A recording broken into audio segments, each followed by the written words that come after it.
अस्सलाम वालेकुम जी फ्रेंड्स। आज का जो हमारा टॉपिक है वो है लीनियर एंड रोटेशनल क्वांटिटीज़ है। और इसका जो सेकंड पार्ट है इस वीडियो का वो मेरे पास है फोर्स, वर्क एंड मोमेंटम। हमने क्लासिकल मैकेनिक्स की सीरीज स्टार्ट की हुई है, तो इस सीरीज में आज का हमारा वीडियो नंबर 3 है लीनियर एंड रोटेशनल एक्सलेशन या फिर लीनियर एंड रोटेशनल क्वांटिटीज़। फिर फोर्स है, फिर वर्क है और फिर हम मोमेंटम पर बात करेंगे। तो नेक्स्ट वीडियोज़ में हम इन टॉपिक्स पर बात करने की भी कोशिश करेंगे। तो आइए स्टार्ट करते हैं। बिस्मिल्लाहिर्रहमानिर्रहीम। सल्लल्लाहु अला मुहम्मद सल्लल्लाहु अलैहि व आलिहि वसल्लम। जिस तरह हमें देखें कि लीनियर और रोटेशनल नाम से ही पता लग रहा है कि रोटेशनल यानी कि सर्कुलर। अब ये देखें हमारे पास ये एक्स एक्सिस है, ये हमारे पास वाई एक्सिस है। एक इधर हम लेते हैं ऑब्जेक्ट, ये हमारे पास ऑब्जेक्ट, और ये ऑब्जेक्ट जी एक्सिस के अलोंग क्या कर रहा है, मूव कर रहा है। और उस जी एक्सिस को हम डिनोट करते हैं इस लाइन से। यानी कि अगर इसको मैं लिखना चाहूँ इस तरह लिख दूँ, एक्स एक्सिस है, ये वाई एक्सिस है, तो ये हमारे पास है, ये पॉइंट पी है। ओके, यानी कि ये मेरे पास ऑब्जेक्ट है जो कि जी एक्सिस के अलोंग मूव कर रहा है इन एक्स एंड वाई प्लेन। अब हम सपोज करते हैं कि ये पी है, ये पी वन पॉइंट है। अब जो ऑब्जेक्ट मूव कर रहा है वो पी वन पॉइंट से पी टू पॉइंट पर चला गया है, पी वन से पी टू पॉइंट, और ये सर्कुलर मोशन में ऐसे है। ओके, ये पी टू पॉइंट है,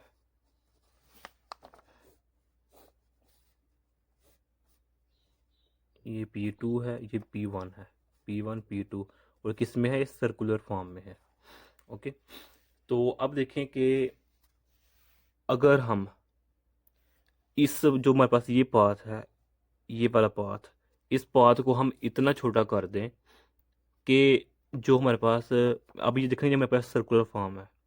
अभी इस सर्कुलर फॉर्म को हम अगर हम लीनियर डिस्प्लेसमेंट की फॉर्म में लिखें। अच्छा, पहले लीनियर क्या होता है ये भी पता होना चाहिए।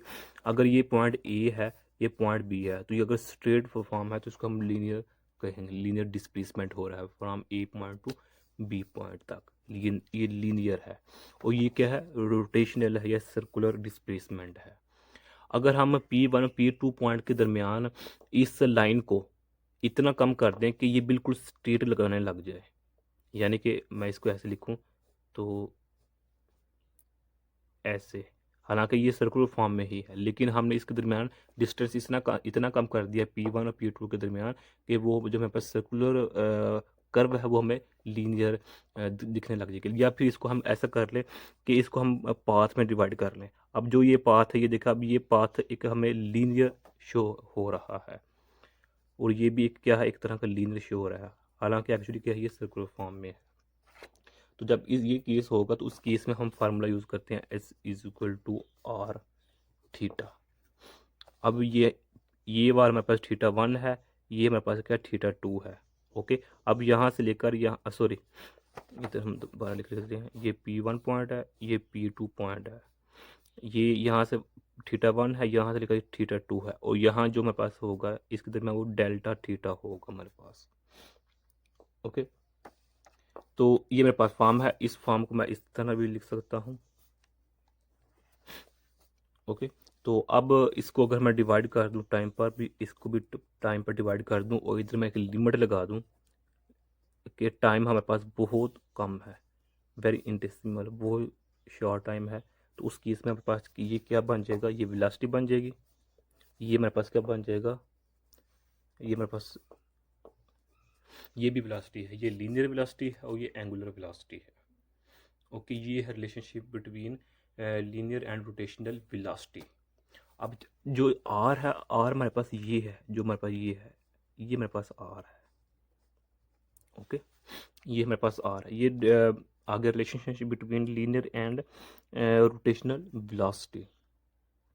अगर इसी को हम लीनियर एक्सलेशन की फॉर्म में लिखना चाहें तो किस तरह लिखेंगे कि इसको हम डिवाइड कर दें टी पर, और इसको भी टी पर डिवाइड कर दें, फिर लिमिट पर अप्लाई कर दें, delta T is approximately zero, तो ये मेरे पास क्या बन जाएगा, एक्सलेशन बन जाएगा। ये मेरे पास ये आर वैसे का वैसा ही है, और ये मेरे पास एक्सलेशन बन जाएगा, ये लीनियर एक्सलेशन हो जाएगा, ये एंगुलर एक्सलेशन हो जाएगा। ये था।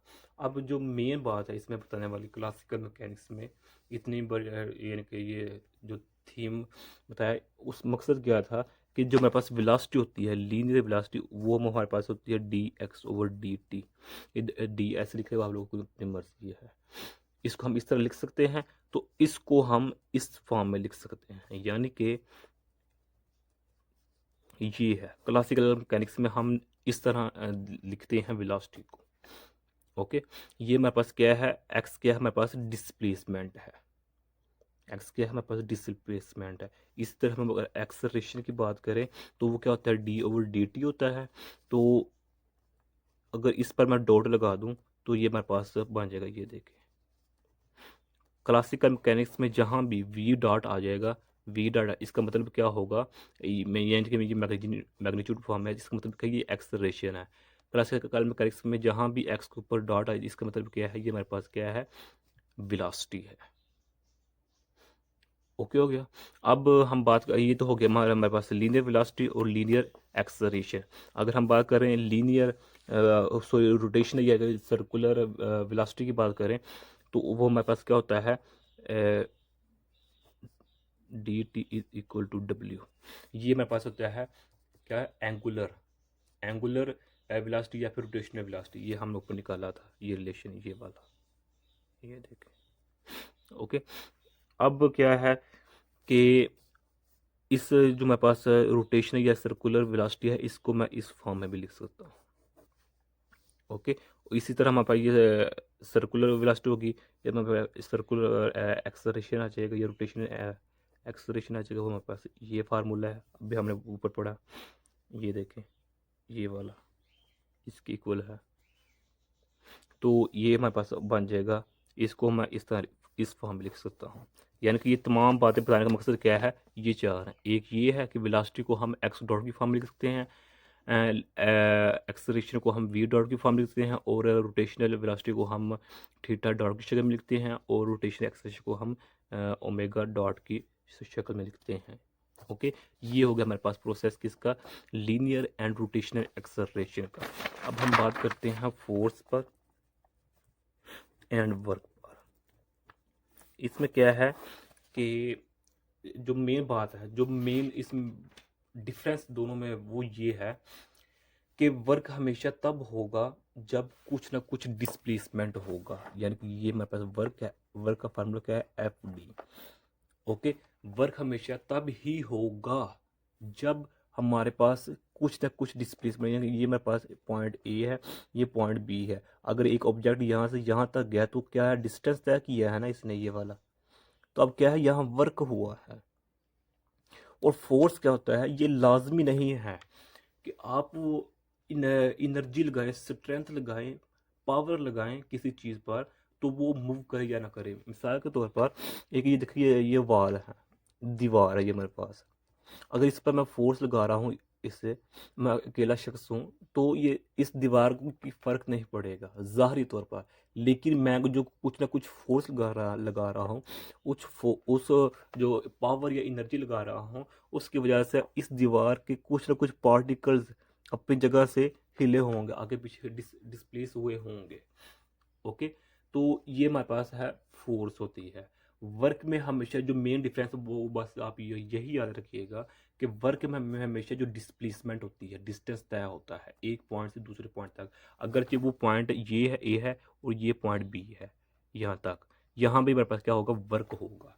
जबकि फोर्स में क्या होता है कि हम जब पावर या एनर्जी या स्ट्रेंथ लगाते हैं, तो ये कंपलसरी नहीं है, लाजमी नहीं है कि वो डिस्प्लेसमेंट तय करे। अब ये देखिए पेंसिल है, इसको मैं फोर्स लगा रहा हूँ, ये देखिए फोर्स लगा रहा हूँ, तो क्या है, फोर्स भी लग गई है और वर्क भी हो गया है इधर।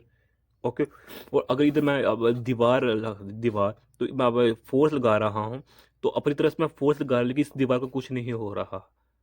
ओके, तो लेकिन जो मैं फोर्स लगा रहा हूँ इस पार्ट पर कुछ ना कुछ चेंजिंग आएगी, लेकिन हमें जाहिर तौर पर नज़र नहीं आ रही होती। ये है जो बेसिक डिफरेंस है फोर्स और वर्क के दरमियान में है। या अब इसकी और मिसालें, एक हैमर है, ये पत्थर है हमारे पास, जब इस पर पहला हथौड़ा लगाते हैं तो हमें ज़ाहरी तौर पर कोई वर्क नज़र नहीं आता, यानी कि ये पत्थर यहाँ से यहाँ तक नहीं जाता। लेकिन जैसे ही हम फोर्स लगाते जा रहे हैं हैमर के ज़रिए से, तो क्या होगा कि जो पार्टिकल्स हैं वो आहिस्ता आहिस्ता अपनी जगह छोड़ रहे हैं, डिस्प्लेस हो रहे हैं, यानी कि आगे पीछे हो रहे हैं। तो एट लीस्ट एक ऐसा वक्त आएगा कि हमारी मेहनत जो होगी वो रंग ले आएगी, और ये पत्थर टूट जाएगा या फिर एक जगह से दूसरी जगह मूव कर जाएगा। ओके, इस केस में हमारे पास क्या होता है, वर्क होता है ये हमारे पास। ओके, अब जो लास्ट पे इसका रह गया है वो हमारे पास है मोमेंटम। मोमेंटम वैसे तो जनरल इसका जो फार्मूला वो हमारे पास क्लासिकल मैकेनिक्स में, या जो जो जनरल इसका फार्मूला वो हमारे पास ये है, पी मोमेंटम है, एम क्या है मैस है, वी क्या है हमारे पास क्या है वेलोसिटी है। ओके, अच्छा पहले फोर्स को देख रहे, फोर्स को डेफिनेशन में किस तरह कह सकते हैं, a person which has more energy, या फिर a person which has more strength, it means that that person has more force. यानी कि जिसके शख्स के पास ज़्यादा एनर्जी है, ताकत है, उसके पास मतलब क्या है, ज़्यादा फोर्स है। Okay, it means force is nothing but it is strength या फिर energy which is associated with the motion of object और क्वांटिटी। ओके, कि ये लाजमी नहीं है कि फोर्स लगा रहे हैं, पावर लगा रहे हैं अगर ऑब्जेक्ट मूव कर रहा है या नहीं। अब मोमेंटम है, जो मोमेंटम है ये हमारे पास एक्सटेंडेड फॉर्म है हमारे पास, ये एक्सटेंडेड फॉर्म है ऑफ वर्क कि ये, यानी कि आप ये समझ लें कि जो वर्क की जो जदीद फॉर्म है, शक्ल है, उसको हम मोमेंटम का नाम देते हैं। ओके, कि वर्क में क्या होता है, एफ डी होता है ना हमारे पास, फोर्स लगती है, और हमारे पास डिस्प्लेसमेंट होता है। ओके, इसकी जो मॉडर्न शक्ल है या एक्सटेंडेड फॉर्म है वो हमारे पास क्या मोमेंटम है। यानी कि इसको मैं क्या कह सकता हूँ वर्क और मोमेंटम के दरमियान के, when an force act upon the body, when an force act upon the body, that body will start to move in that direction। यानी कि ये बॉडी इस पर फोर्स गा रहे हैं तो ये बॉडी मूव करना स्टार्ट कर देगी ए पॉइंट से बी पॉइंट तक। ये मेरे पास क्या हो गया work. But the measurement of that work या फिर the measurement of that force per unit area is called momentum. कि हमने इस पर इस ऑब्जेक्ट पर, इसको हम एम का नाम देते हैं, इस ऑब्जेक्ट एम पर हमने फोर्स लगाई, वो पॉइंट ए से पॉइंट बी तक मूव किया, तो ये मेरे पास वो वर्क हो गया। अब जो हमने वर्क किया है या जो हमने फोर्स लगाई है इस ऑब्जेक्ट को पॉइंट ए से पॉइंट बी तक जाने के लिए, अगर उसको हम पर यूनिट एरिया के हिसाब से मेजर करेंगे तो हमारे पास क्या होगा, वो मोमेंटम होगा। ओके, यानी कि अगर हम चाहें कि यहाँ से लेकर यहाँ तक पर यूनिट एरिया के वाले से जो वर्क हुआ है इसके दरमियान, वो मैं बस क्या कह रहा है, extended form of work mean momentum होगा। तो यही आज का हमारा इतना सा टॉपिक था। मैं उम्मीद करता हूँ आप लोगों की इस वीडियो की समझ आ गई होगी। अगर आप लोगों ने अभी तक हमारा चैनल पाक एम एन अकेडमी इसको सब्सक्राइब नहीं किया तो प्लीज़ सब्सक्राइब कर दें। जज़ाकल्लाह खैर, अपनी दुआ में याद रखिएगा। अस्सलामु अलैकुम व रहमतुल्लाहि व बरकातुहू।